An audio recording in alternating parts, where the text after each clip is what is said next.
Tons of seats up front.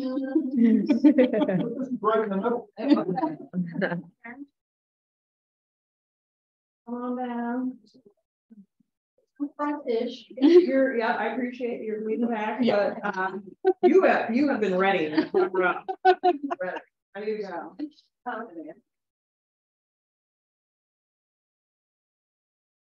Get started in 1 minute. You're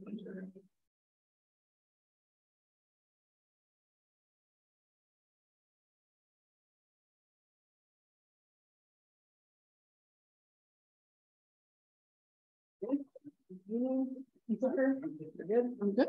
I'm just going to say both your names, introduce you, your session topic. Need some. I'm cleaning with some. Yeah. One of these. How do you work the next slide? The clicker? So okay, the common sense. Yeah. Okay. Although now, where do I have to point? It was before.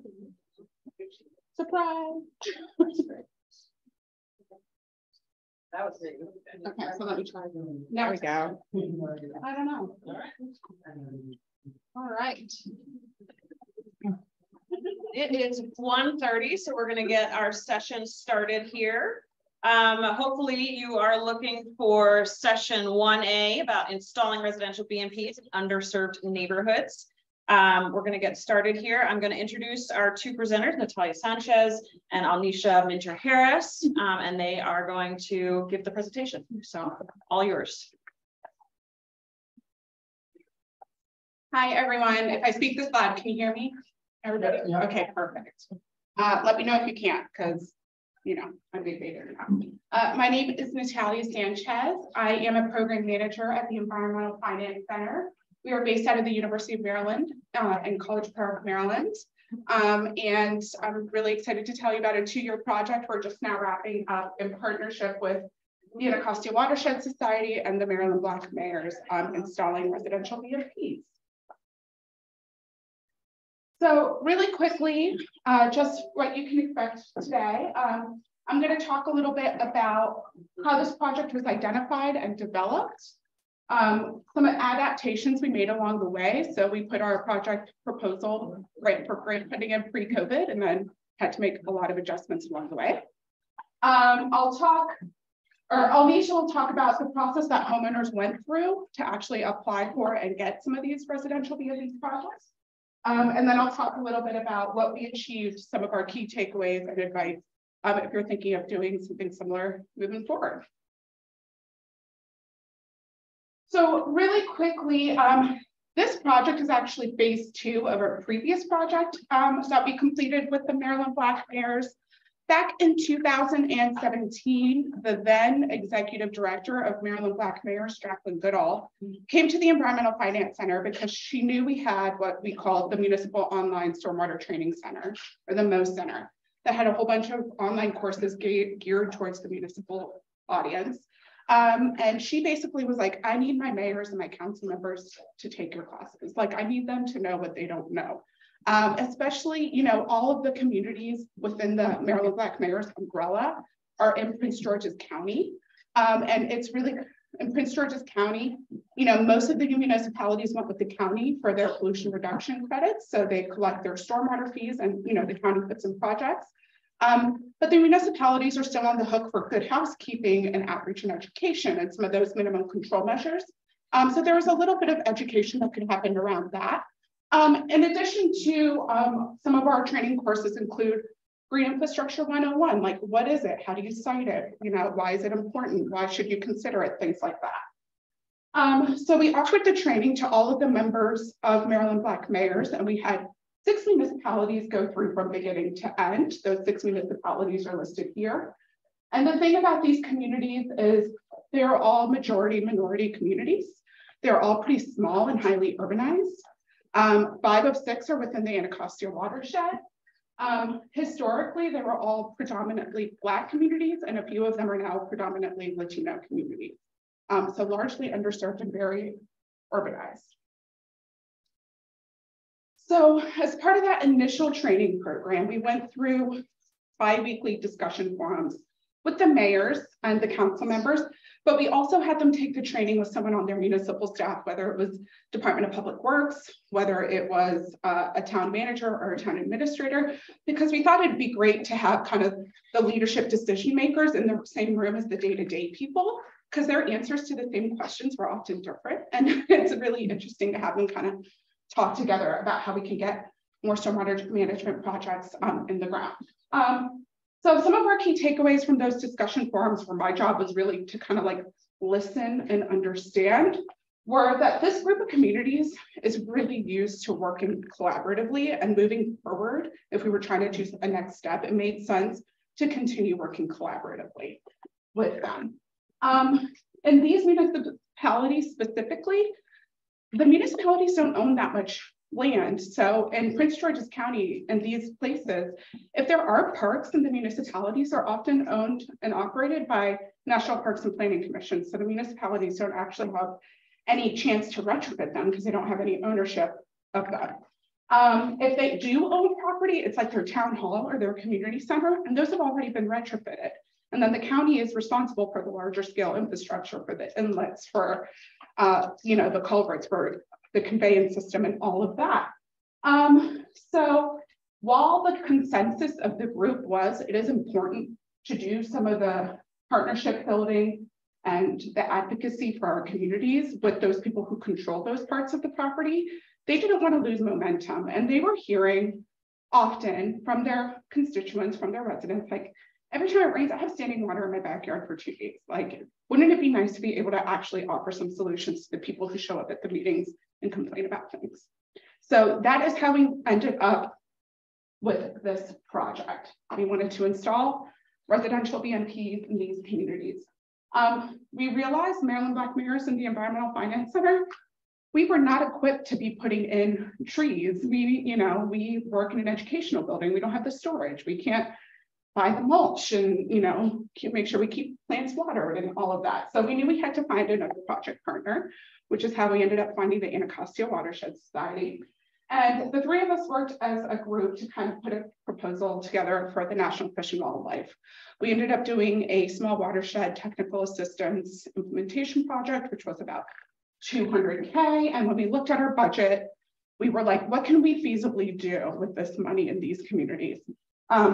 So this led to a project where we decided we could realistically install about 30 projects. So 5 per community was our goal. So when we were thinking about the proposal and putting it together, what we wanted to do was do a combination of some sort of rainwater harvesting, so barrels or cisterns, and then some kind of in the ground planting. For the funding that we had, we didn't think we could actually like excavate and do true rain gardens. So we decided to offer either basescapes or conservation landscaping in combination with a larger barrel or one of the small barrels with a tree planting. We thought that that seemed feasible, and we would do 15 of each. When we're writing, everybody knows when you're writing proposals, you're taking your best guess. This is what we think we can do, right? When it came time to trying to figure out which barrels to offer, we started looking at what some of our neighboring jurisdictions were kind of doing and offering. The small barrels are the ones being installed by DC Water. So we got in touch with DC Water, figured out where they order their rain barrels from, and we're able to get like cheaper bulk order pricing by doing that. And then the DC River Smart program actually puts in the larger barrels. We reached out to the DC River Smart, and they were kind enough, we had never put in these larger barrels. What we had decided was when we went to Anacostia Watershed Society, they were totally comfortable with the trees and the basescapes or conservation landscapes. They did not want to do barrels. So that was going to fall on us at EFC. So we started calling around and figuring out. When we called the DC River Smart program, they were nice enough to partner us with one of their contractors so we could shadow him for a day, putting in the big barrels and knowing how to put them in, which was really nice. And again, we went through their contractor, were able to get a discount by getting bulk prices through them. And these are actual projects we put in the ground. So in our proposal, what we said was we were going to put the big barrels with the basescapes. It just kind of made sense.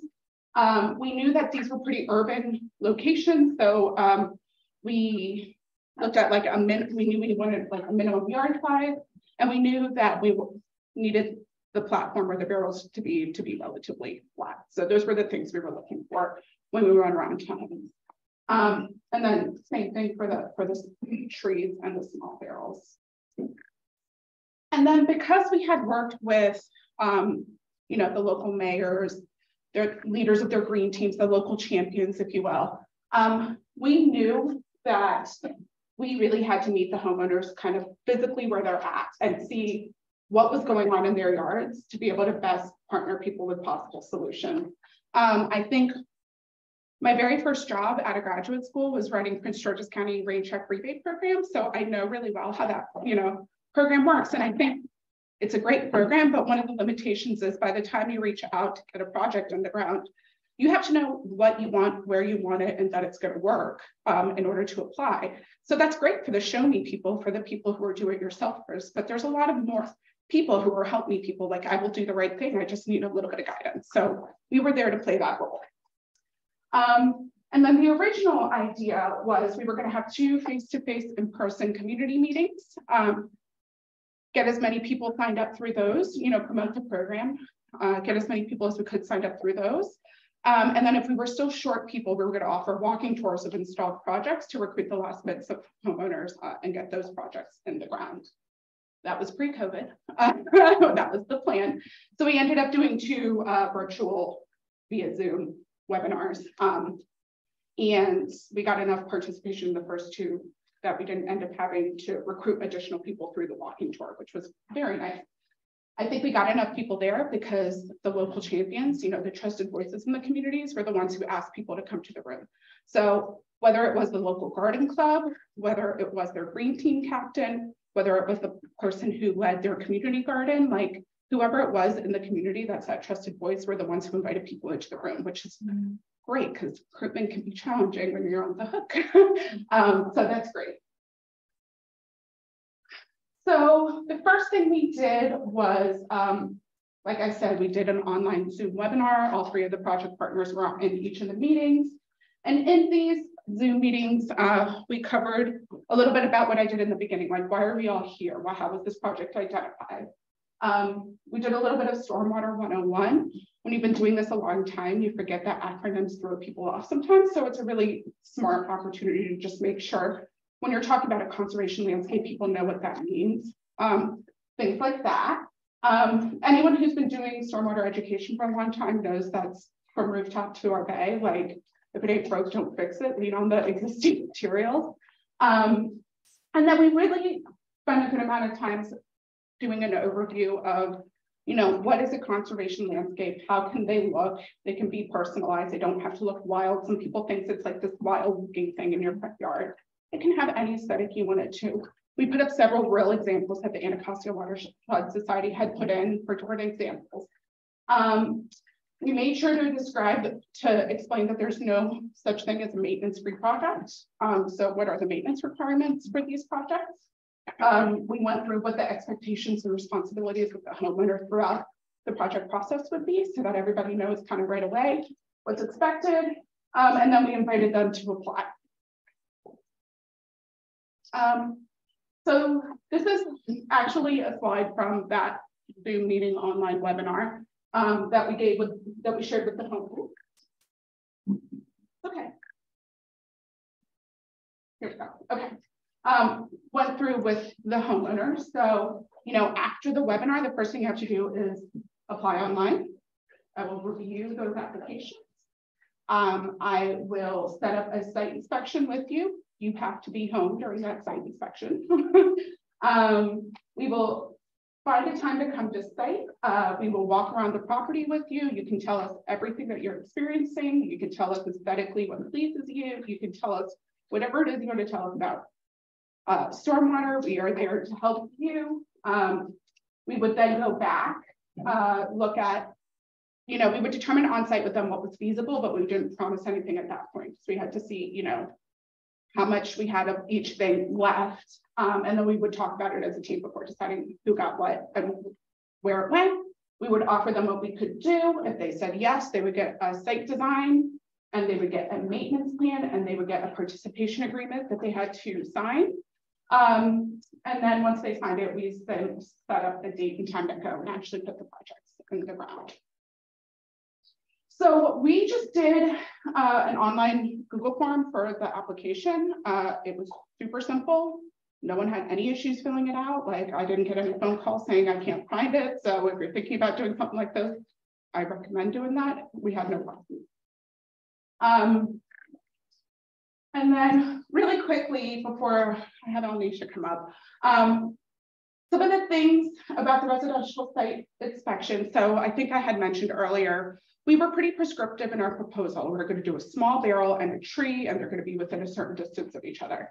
Once we actually started going out to site and like walking around, we were like, that's nice that we thought we could be cookie cutter, but like every place is really different, and you have to be able to modify and, you know, make decisions as you go. And it became really evident that like just herbaceous or like just trees wasn't meeting. Some people needed something in between, right? It became evident that some people really wanted more of like a shrubby type installation that could really soak up water, but it didn't get as tall as trees. They would have, you know, overhanging cables and things like that that we had to consider. So pretty quickly, it became evident we had to offer like a third type project that we weren't intending on. And then just because somebody was getting a tree doesn't mean that they didn't have plenty of other plantings around that could use water from a big barrel. So we really just took into consideration the homeowner and the site before deciding what we could offer to each individual person, knowing what our deliverables were at the end, how many we could allot. And just because we were there to talk about our particular project, we still took the opportunity to talk to them about whatever we saw or whatever they were experiencing. We thought that was really valuable. We didn't mind having conversations outside of just the scope of our project. And we had kind of two conversations we had over and over again. Invasive vines on trees was something we saw a lot of. So we did a lot of, you know, I describe it, I call it the ring of light. Different people call it different things, but like, how do you get vines off trees? Why that's so important. And here are some resources so that you can, you know, do it moving forward. And then another thing we saw was obviously turf doesn't like to grow in certain places. So there would be places where we would see exposed soil, whether it was under a tree canopy or something else. And we spent a good amount of time talking about different ground covers and things that people could put there, so it wasn't just exposed soil. So things we didn't know until we got there, but we were ready to kind of just have a conversation. Oops, I missed one thing, didn't I? Oh, and then, I'm sorry, based on the input of the homeowners that influenced the design of the plantings, the location, obviously, and lots of things moving forward. We did have to do a QAP, or a quality assurance plan, for our funder, which was not the most pleasant experience, but we got to do it and we did it.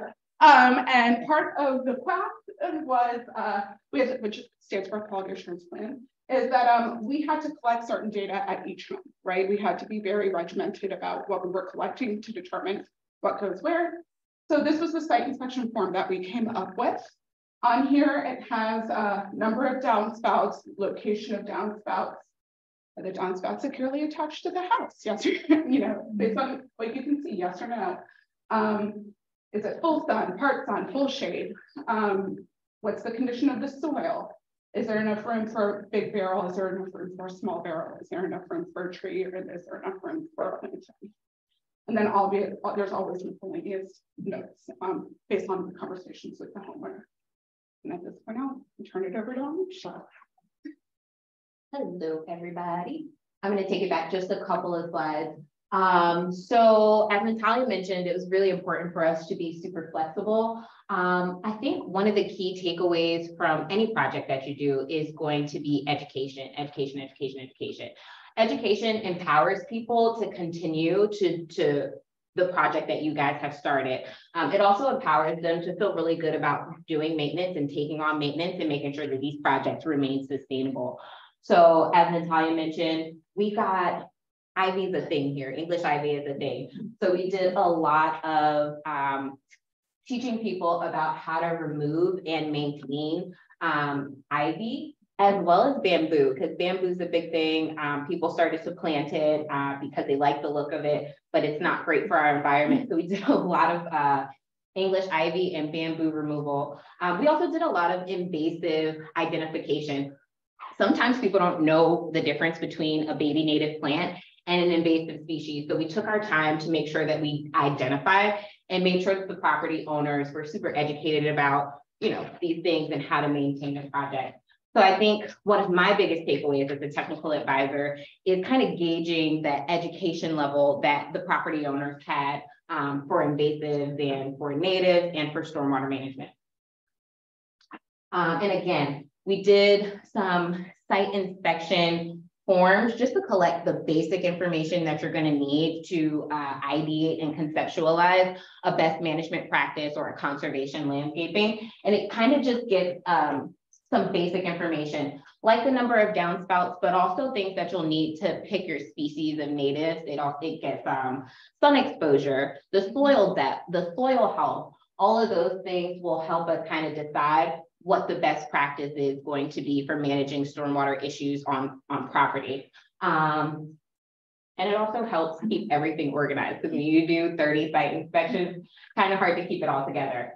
Along with the site inspections, while we were on site, we took some on-site sketches, which kind of helped us, again, keep in mind what that property, what the existing environment of the property is like, so that we can ideate the best kinds of mitigation for their stormwater management. We took into account the dimensions, slopes, and things like that, things that weren't included on the site inspection form. Again, really helpful for us in just formulating the plan. This is a picture of probably one of my most favorite projects from this cohort.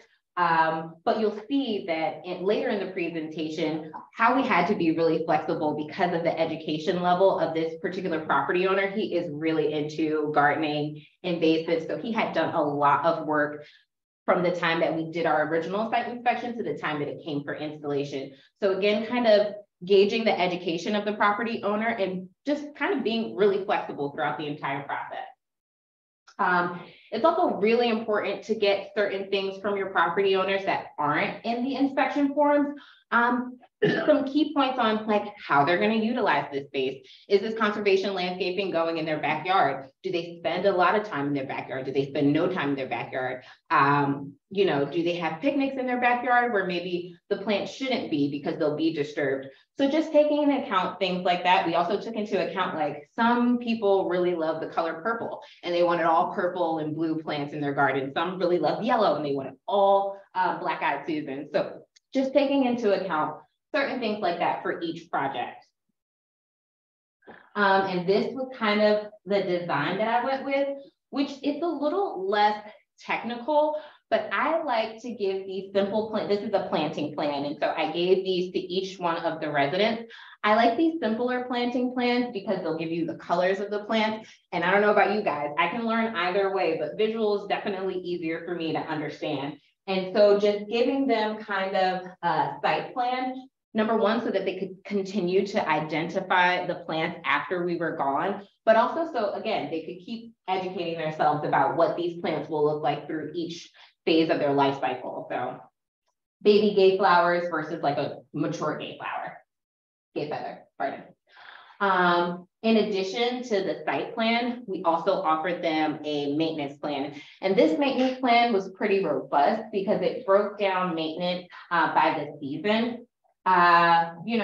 A lot of times we only pay attention to our landscaping when we're outside, when it's spring and it's nice and the sun is shining. But there are some things that, property owners will have to do in the fall, kind of sort of going into the winter to maintain and make sure that these perennials will come back each spring. And so we made sure to include that for them, again, to kind of empower them to continue to do more projects. We, when we were doing our site evaluations, we also identified other places that they could do native plantings, to add on to what we had already done. And I think this was a really great way to engage property owners and keep them engaged by empowering them with education so that they could continue to add on to what we had started on their property.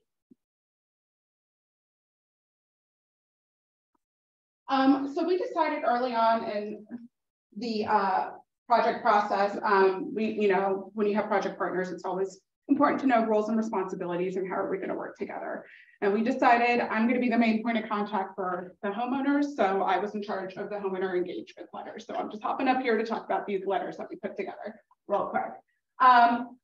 What was included is the date and time we're showing up to put something in.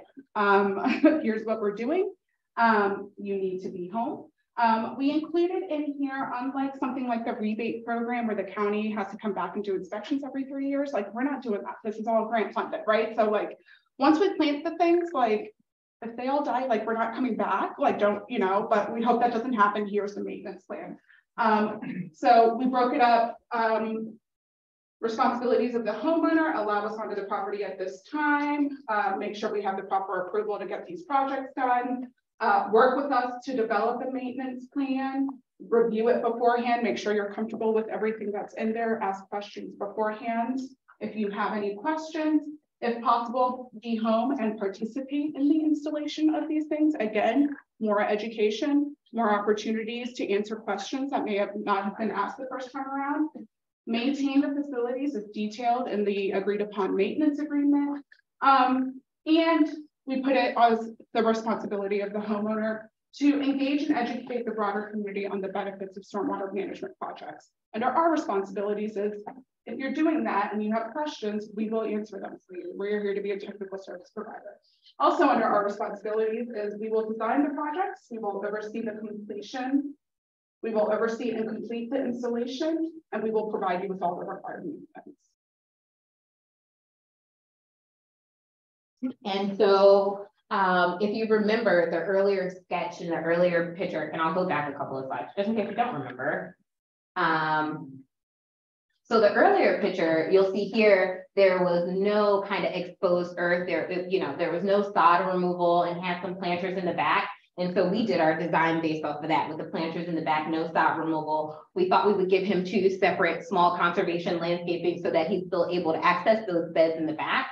But then things changed because he was super active in his yard. And so he did some sod removal and he added some edging, which when I got there, I was like, whoa, this is awesome. We had to change the plans, but literally it was just bringing those 2 small conservation landscapings together. And so I mean, this was probably my favorite project. It didn't go as we planned, but I mean, it's really beautiful. And I think we didn't add pictures in here. This might be the most recent picture that we have, but it's really beautiful. And he emailed us, he's super happy. And I think that's just, you know, one of the key takeaways for me as someone who designs these planting plans.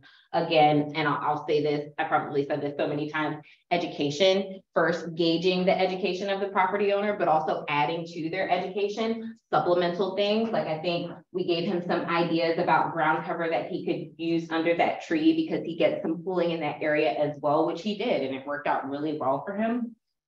And then just always remaining flexible because regardless of what the property owner wants, regardless of what we want to install, the land's really going to tell us what we can do on that property. The soil is going to tell us what we can plant. The sun exposure is going to tell us what kinds of plants are going to thrive and survive in an environment. So I think just remaining flexible with your goals in mind still is a really big part of serving underserved communities or communities that might not be as technically educated as others.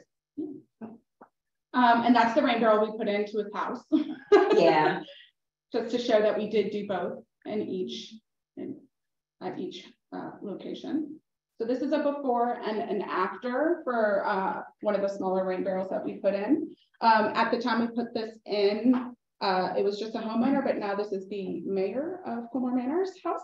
And then the next slide, I think. And then a before and after of the same house. She had a, I think, sycamore tree, yeah, that they loved that had to come down. So she was just like, can we please just replace it with something for that space? I think we did a red garden. Yeah. Well, yes, she had a sycamore, but yeah, she just selected a red garden to replace it. Something new to go in that space. Mm-hmm. And yeah, so again, just in terms of homeowner input, homeowners, you know, it's their property. So you want to kind of adjust to what they're comfortable with. We had a lot of people or a lot of properties where we were like, oh my gosh, a tree would be beautiful right here. And the homeowner was like, no, I don't want any trees in this. I like the sun. I don't want to have to deal with roots. I don't want to have to deal with falling debris from the trees. Don't want a tree. You know, a lot of people, when you use the term wildlife, I think people's minds goes really broad and they go to like the bigger wildlife, like deers and stuff like that. And they're like, no, I don't want wildlife in my yard. So just being very careful. Again, you have to consider the education of some people in terms of green infrastructure and native plants. And so just kind of changing verbiage and using things like pollinators so that they know that we're not attracting deer to your yard, but we will be attracting things like butterflies and bees and different birds and native species like that. We had, obviously, when you have standing water, you are going to have some kind of mosquito around. And so that was one of the bigger concerns, was kind of, you know, how can we control the mosquitoes? And so that's not in our wheelhouse, but we are always happy to kind of give supplemental advice. And so, you know, a lot of people were wondering if they could buy citronella seeds. So we would tell them where they could buy citronella seeds. We don't have any kind of immediate solutions for mosquitoes besides having like natives around, birds that are going to eat them and things like that. And so, you know, again, we provided supplemental information for people, in addition to the ivy, the ground cover, and how to maintain and manage the bamboo and other invasives. Thank you. So I already touched on, you know, some unanticipated things that we encountered while at people's homes, right? We had thought about beforehand, if we have a renter versus an owner, this only happened at one house. We did make sure with every homeowner, we went into the state database and made sure that they were actually the person listed in the state database as the homeowner, because we wanted to cross our T's and dot our I's. Luckily, in the one rented house that we did go to, she had been renting that house from the same person for like 30 years. So it was super easy to get the permissions needed to put projects in. Sometimes on your visual inspections and in a photo, things can look more secure than they are. We came across a few flimsy downspouts while we were out there. We learned pretty quickly to have extra straps on us and be ready to use them as we were, especially for the large barrels. The smaller barrels, you just drilled into the downspout and it came with a diverter. And you connected a hose and it was super simple. But for the big ones where you have to actually cut the downspout, you have to make sure that thing is securely fastened on there or it's coming down. We came across some situations where people didn't necessarily want a rain barrel. They wanted the planting, they didn't want the barrel. And we're not here to force anything on anyone who doesn't want it. We were able to come up with some pretty cool solutions to that though. So one of the houses we went to was the president of the garden club. She already had rain barrels, right? She didn't need another one. But what she could use was, she was the president of their community garden. They had a big cistern, but they actually pay the fire department to fill the cistern twice a year for their gardens. And they had a shed with gutters on it. So we took the big rain barrel and we actually put it in at the community garden because it made more sense there. We knew the water would get used. It would cut down on their costs for some of the water. And again, it was a really good educational tool. We gave her some signage and, you know, people are able to educate themselves a little bit through that. We had a lot of people being in the process of doing something, right? So I want to put the downspout, I want to put the rain barrel on my shed. It doesn't have gutters yet, but I'm in the process of figuring that out, right? Like I'll get them on there, no problem, by the time you come back. Sometimes it happened. At Marlon's house, he had the site prepped, he did what he said he was going to do. Sometimes it didn't. So we had to put timelines on things, right? Like, that's great. You should. If you don't get it done by August, we're going to have to, you know, it's first come, first served, and we're going to have to find somewhere else to put it in. So we did have a couple of instances where that happened. Also, be prepared for people to change their minds. There was a house, you know, where 2 days before we were going to show up to install, she's like, I actually don't want the barrel anymore. Okay, that's fine. No big deal. We'll come and we'll do your planting. These big barrels, so like I said, we kind of looked at what people were doing around us. We took the opportunities to educate ourselves on how to install the barrels. But these big barrels were pretty challenging to install. The small barrels, they come with a kit. Everything you need to install the barrel comes with the barrel. You don't have to order any additional supplies, aside for some cinder blocks and some sand to even things out, and you're done, right? The big barrels, you have to cut the downspouts, then you have to get the, put in, either we ended up using the flexible downspout, that like accordion looking stuff, to get it from the downspout into the barrels. We thought that was easiest. When we shadowed the River Smart DC person, he used all metal to get it into the barrel, but he does this all day, every day. He has a truck, right? So those pieces come in like giant 20-foot things. They are not going to fit in my Subaru Impreza. Like, that's just not feasible. Like those little accordion ones will. So it was challenging in that way. We had to buy, all the screws. We had to buy shims to even them out, because water weighs 10 pounds a gallon. So when they're full, it's going to be like 1,500 pounds, 1,300 pounds. You have to make things are stable. So they were challenging. Like, we learned a lot. We got more efficient as time went on. The first we put in, we were there 3 whole hours just putting in a barrel. By the end, we can knock them out in an hour. But they were challenging. And I did have to send a couple emails pre-installation when we went out to homeowners. I love dogs. I don't care, right? But it's not safe to be digging around if there's dogs in people's yards. So I did have to politely be like, please clean up when we come to install. Thought it would be really uncomfortable. People did not care at all. Like, that was a request for me. Yeah, I was gonna say, Alicia was like, yeah, I gotta tell people to clean up before we come back here. And then missed utility. So always call before you dig. What we learned is it's their best guess. It's not always super accurate. Where they mark is not necessarily where you're gonna find things. So if you're gonna be digging anywhere near that's marked, we really recommend hand digging because there were quite a few instances where they weren't that accurate. Yes, there was something there, but it wasn't where they said it was. So, and then we just adjusted on the fly on site if we found something and had to make an adjustment. So what were we able to achieve? For the 200K, we got 9 trees in the ground. We got 31 rain barrels in the ground, or hooked up, 16 conservation landscapes, 5 shrub plantings. We did end up doing a walking tour. We ended up kind of like in the spirit of adaptive management, learning as you go and adapting. We ended up doing the walking tour for the local electeds of the town. So they recruited all the homeowners to like come and participate. So we just took them on a walking tour of like, look what we were able to do. And also like start thinking ahead.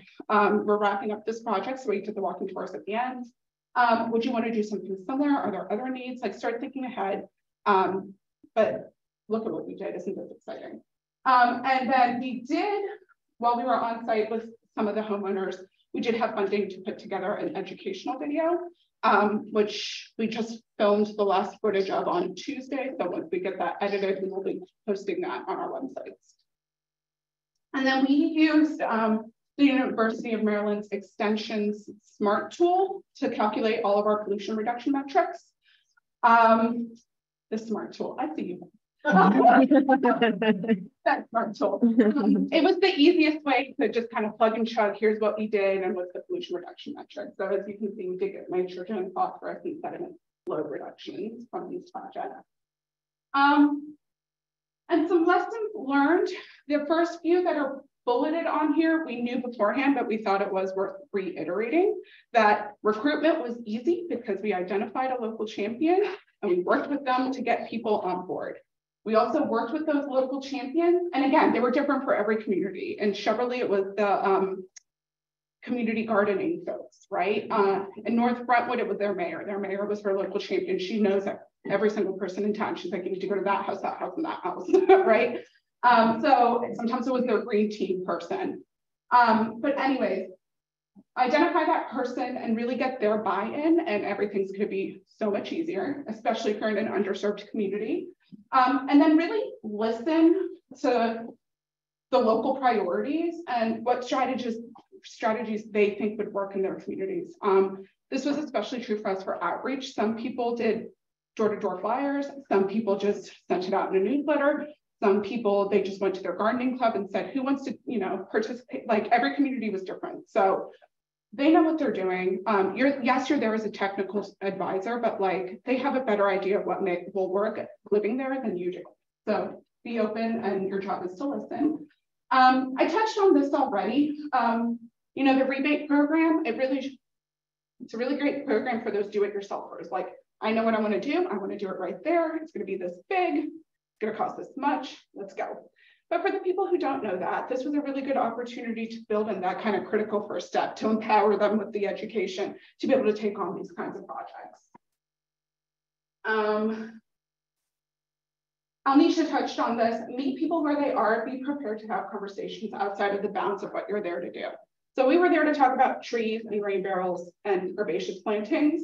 We were not there to talk about bamboo and ivy and mosquitoes and all these other things, but we were willing to do it within, you know, within reason, within our capabilities. I'm sure a lot of you already know this, but try your best to do your herbaceous plantings in the spring. The nurseries have a greater stock. The plants look prettier in the spring, and then trees and shrubs really do look bigger and healthier in the fall. So if you can control that, consider that. And then we did have a tracking system in place. We used Box, which is the university's version of Dropbox, to track where we were. And we had in there, you know, the date of their initial site inspection, what type of project they agreed to do, and then like the date we were going to go and install things. But I really wish it had been a little bit more detailed. Has the site design been developed? Has it been shared with the homeowner? Have we gotten their feedback? Did they approve it? Did they have any concern? Like, I really wish I had done a better job of thinking of being more detailed, but that's okay. Moving forward, if we do something like this again, I know that now. So if we were to do this again, what would we do differently? I talked about how challenging those large barrels were to install. We would either only offer the small barrels or maybe look for an alternative for those large barrels because they were challenging. If there was interest in expanding the communities that we work with moving forward, Anacostia Watershed Society is wonderful, but if we go outside of the Anacostia watershed, then we need to identify another partner. So what does that look like? Do they have the right skill set, and are they able to do this?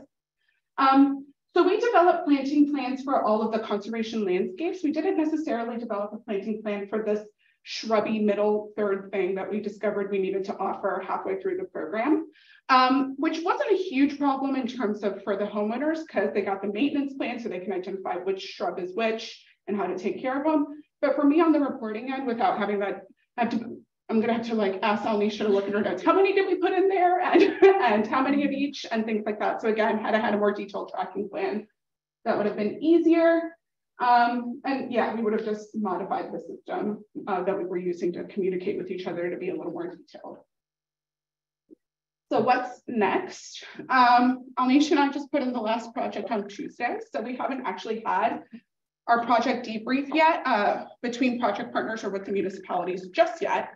But what we do think is really, really important is that we're able to go back to the municipalities and show them exactly what we did. So each municipality will get a map of their boundaries. It will show where we put projects in, and it'll go property by property and show, you know, we put a barrel and a conservation landscape at this property. And here, you know, and here's where to look for it. Here's what we did. We think this is really important for two reasons. One, unfortunately, sometimes at the municipal scale, there can be a lot of turnover. So being able to create the communications and the education internally amongst your staff of like, here's what we did, here's who we did it with, here's where you can find it is really helpful. Two, if they decide they want to go for funding, they can show that they have the capacity to get some of these things done, that they have built the partnerships needed, that they have gone through this before, and that, you know, they have the technical skills needed to carry something like this out. Or if they're going for, we run the Sustainable Maryland program for municipalities, if they're going for a certification or something, trying to show things that they've done, they can just point to like, oh, look at this thing we did. We have proof, like here's what we did and here's where. So I was gonna just wrap up on some quotes from some emails I got from homeowners throughout the process. Paula Noble and Forest Heights. Thank you. I was so excited to get the rainwater from my barrel. My mother loves looking out and seeing the garden. We love it, thank you. Marlon and Chevrolet said, There have been lots of bees buzzing around the natives and butterflies and also a hummingbird.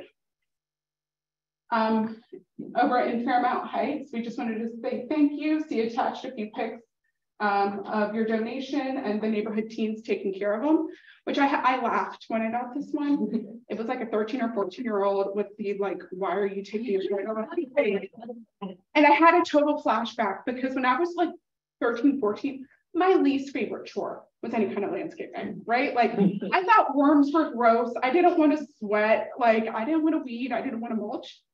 But like, you never know what exposing a kid to that will do. Like, look at what I'm doing for a living now. So like, I just totally laughed. I was like, in 15 years, your face is gonna look different. Anyway, so I just thought that was really, really funny. And then Spencer over in Cheverly said, everything's working well. The rain barrel is collecting its job. The garden's looking beautiful and providing food for the local fauna. I've seen a whole host of bees. I even saw a yellow finch, and I've added a few coneflower just to kind of fill out the space. And that was it for us. Any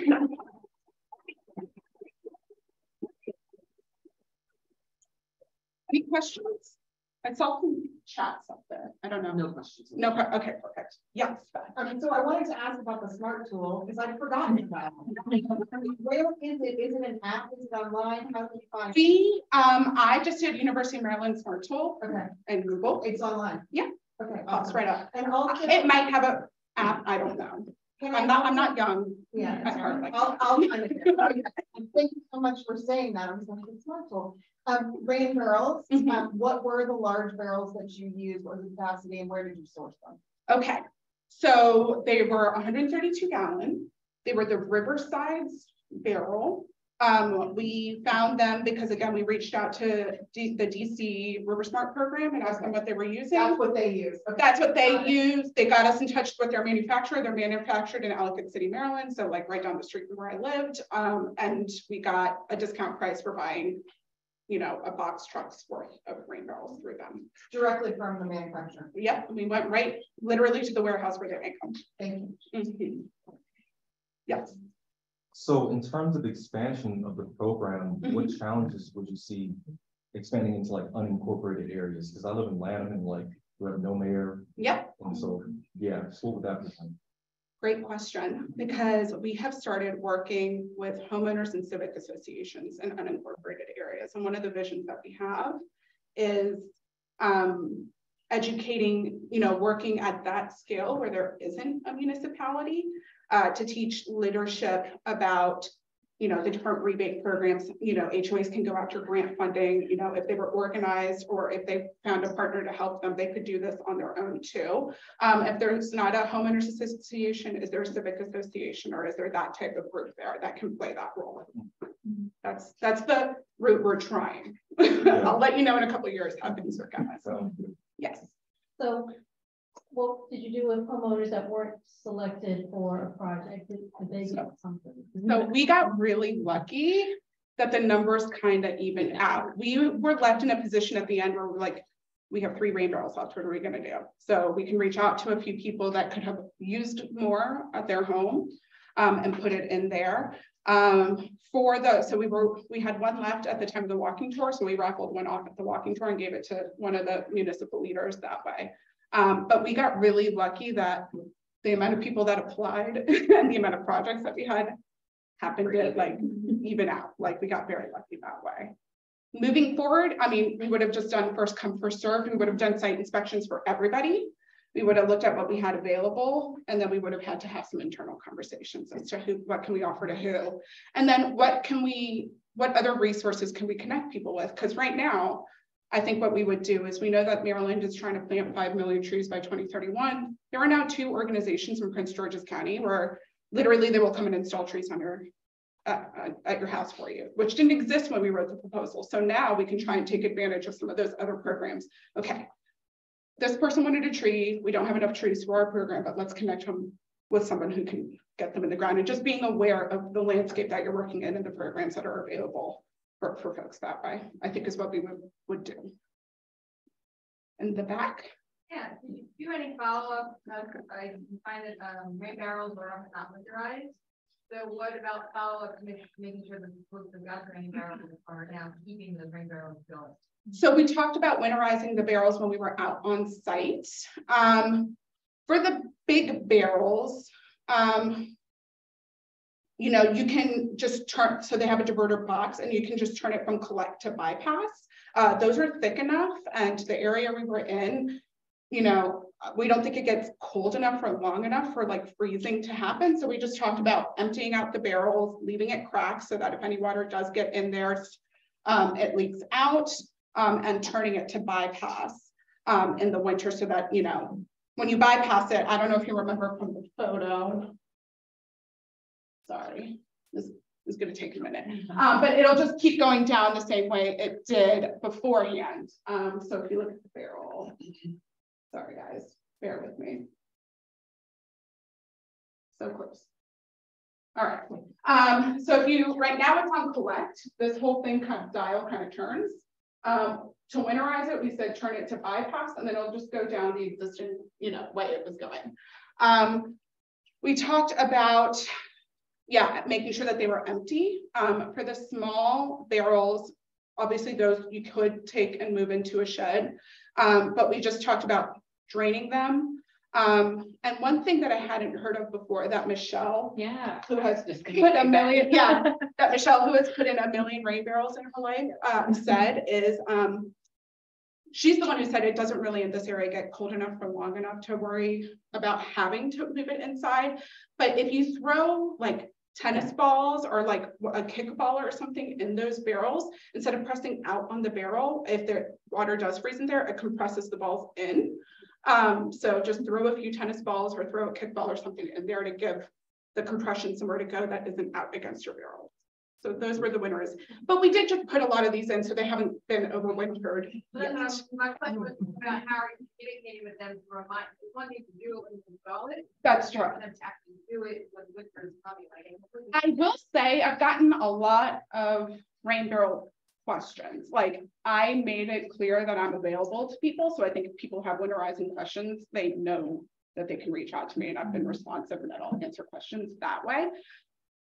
And I think not enough of these have been installed over winter. I mean, we can definitely send reminder emails, but like in terms of like making sure they're doing it, I honestly don't know what our plan would be there. Yeah, and I think we can set up some kind of parameter about like, you know, sending a seasonal email, like, oh, it's winter now, so make sure you winterize. That's something that we do in, well, that's something that I do in some of my other grant programs that would be easily, you know, kind of transferred onto this program for maintenance. It's not something we actually have planned for because we give them a lot of robust information on site, and we make ourselves available to answer any questions that they have. So I'm sure usually if you have a big rain barrel there on the side of your house, when it gets cold, you're like, oh shoot, what do I do?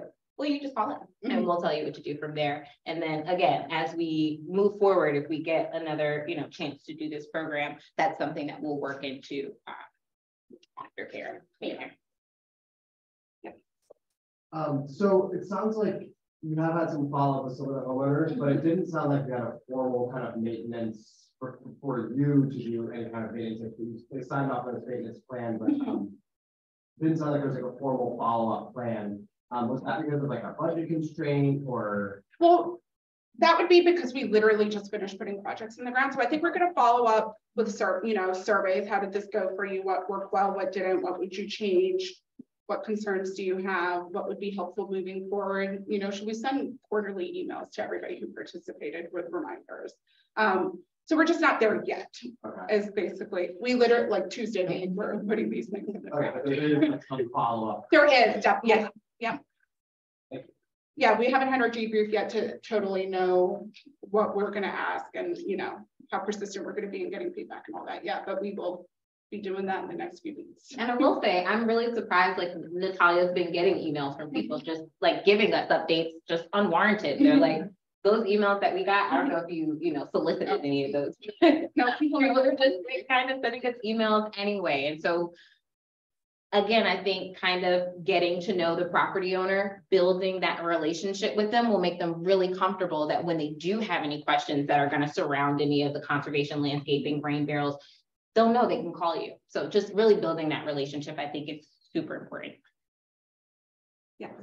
Can you talk a little bit about the people who decided they wanted to participate, do you have a sense that they were, I'm using terrible language here, like the low hanging fruit and they wanted to do it, or do you think you pulled? They ranged the spectrum, or they ran the spectrum. So I think a lot of people who like self-identified saw a newsletter and was like, I want to do this, were the low hanging fruit, right? But the ones where we went to the mayors and said, you know whose yard is flooding, contact us. Like some of those were definitely not the low hanging fruit. Some of those were the ones that needed the stormwater 101s. Some of those were the ones who needed to have the simple conversation of, if you just talk to your neighbor and redirect their downspout, your problem would be like 75% less terrible than it is. Like, so some of them were just like having conversations around, you know, at that level. So I think they ran the spectrum. The ones that self-identified were definitely on the higher end of motivation and education. But we definitely had a lot of, you know, we recommended people, how much? 5 minutes. Okay. You know, that's why we wanted to talk about maintenance up front, because we knew that there were some older folks who were getting projects, and would they be able to maintain them? Do they know what it's going to require?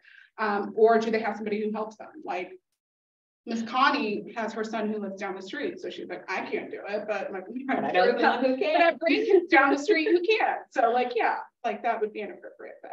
And I think also, again, you empower people when you come to their property. People get really excited. They start to formulate these ideas about what they can do. And so I think that everyone that we targeted, whether it was like high hanging fruit or low hanging fruit, really got enthusiastic about what they could do on their property, because it was something they were educated about, right? If you don't know, like, oh my gosh, planting this will help me solve this problem, then you don't really know. So I think, again, from my experience, everyone at the end of the spent was like high hanging fruit, because everyone was super empowered. Everyone was excited. We got people getting their teenagers involved. We got people adding foam flowers to their conservation landscaping, and the education, the technical education was from all different levels. So yeah.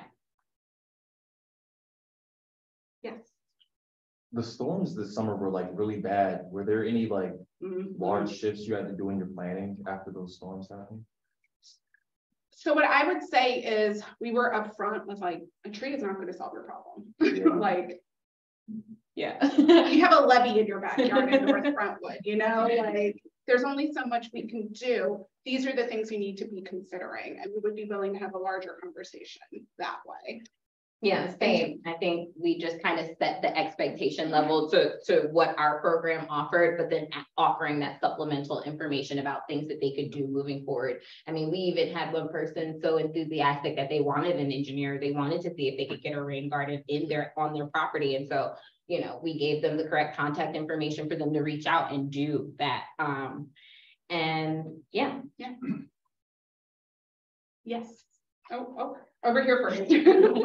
For the rain barrel, I can think of two issues: mosquitoes in the rain barrels, or emptying out your rain barrel on regular pavement so that you're actually getting the benefit of the rain barrel. These come with drip lines, or there any openings? They were totally sealed, so they're not going to cause breeding issues unless there's standing water in the overflows. So there was that. We made sure to install them near somewhere that they could discharge and wouldn't go straight into their driveway, or into, like, we would say attach a hose. If you're leaking it out, like point it to the shrubs, point it to something, and give it a chance to soak into the ground. Don't just direct it straight into somewhere where it's just gonna end up in a storm drain.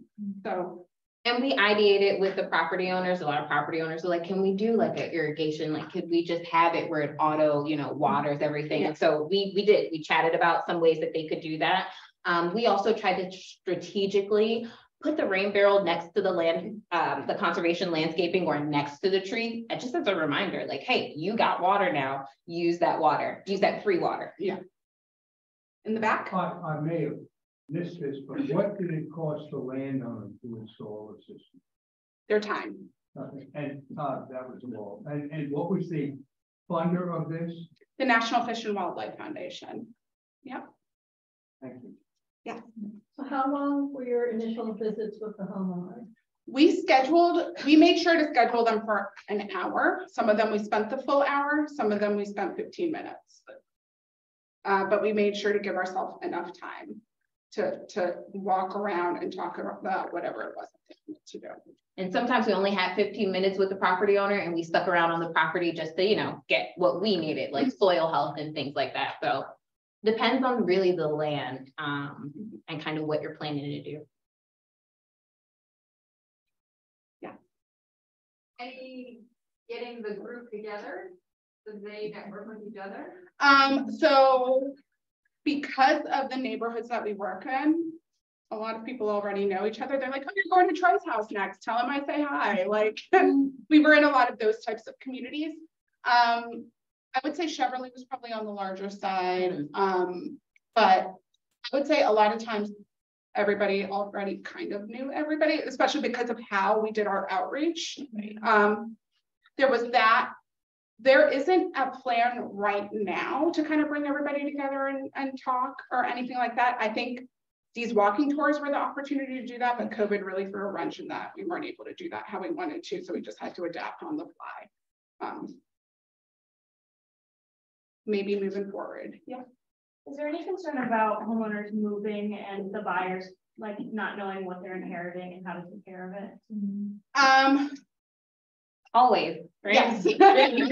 Always, but we can only, you know, we can only provide the information and hope that they will pass the information along, which is why we give them something written, the planting plan, as well as the maintenance manual. So it's not just all stuck up here, but if they happen to move and they really want to maintain the systems that they put on place, they could just pass that information right along to the next person.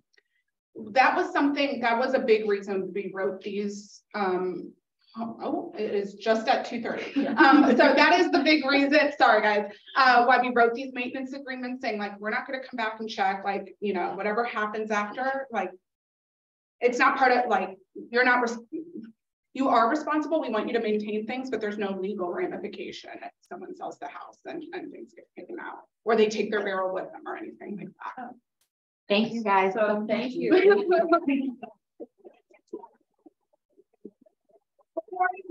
Please fill out your evaluation form. I will give you a raffle ticket in exchange for your evaluation. Good for the poster session tomorrow. And then we're winning some raffle tickets. If you need a pen, let me know. Drop it.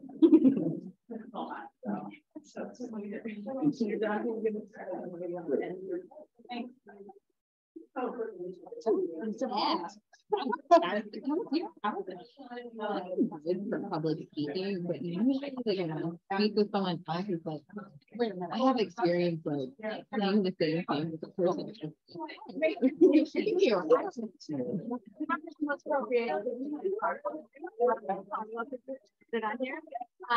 About what you did to educate folks on English movers. Yeah. Are you in Virginia? No, DC. Yeah, I've been to DC. But that's what's all like. Yeah, but that's something like I take that for you. We have like I'll another one of the information. Yeah, I'll share the information for sure. But we literally just had a tutorial. We kind of are getting our stuff together to do something with removal education. General content because they have a bunch of everywhere. Yeah, we want to empower homeowners to be able to do the same thing. Well, I want to do is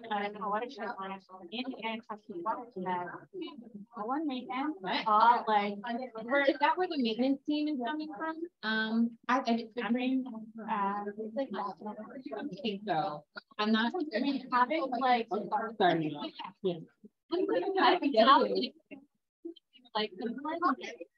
Yeah, I actually brought, well, Andy is the program manager, the grant manager for Forever Smart Communities, but I'm the technical advisor for Forever Smart Communities. So I'm literally like waiting with data for maintenance team to go to my 41 sites. Yeah, yeah. I'm sure like two communities for me. Yeah.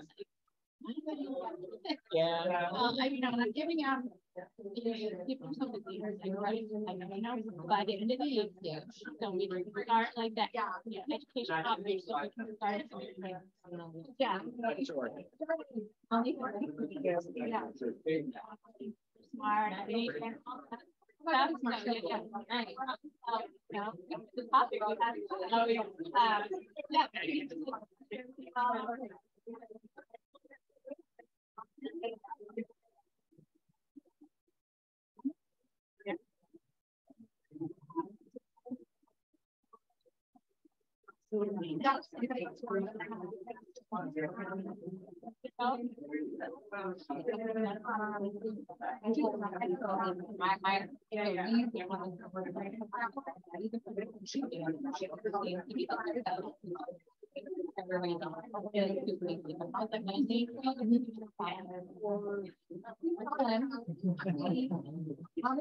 What I do is collect everyone's information from Google and kind of compress everything down, and I create a different shared drive, or whatever shared drive my Google manager wants to use. But I do in there for the public to be versus like having to create a whole file. And you know, people are not, they want to invest their time if they want to do it smart. Yeah. All you gotta do is you got a Google email, yes, and then you know, you can fill the form out. So definitely share all those things with you. Sure. Yeah, awesome. Yeah, Gmail and okay. Before at the end of the forum. Yeah. Okay, awesome. Thank you. You know, how would we get here? Like, I feel like I'd be all nervous and stuff. Because like I do get really nervous until the moment of, and then like turn it on. So, like literally 20 minutes. Yeah, just feel like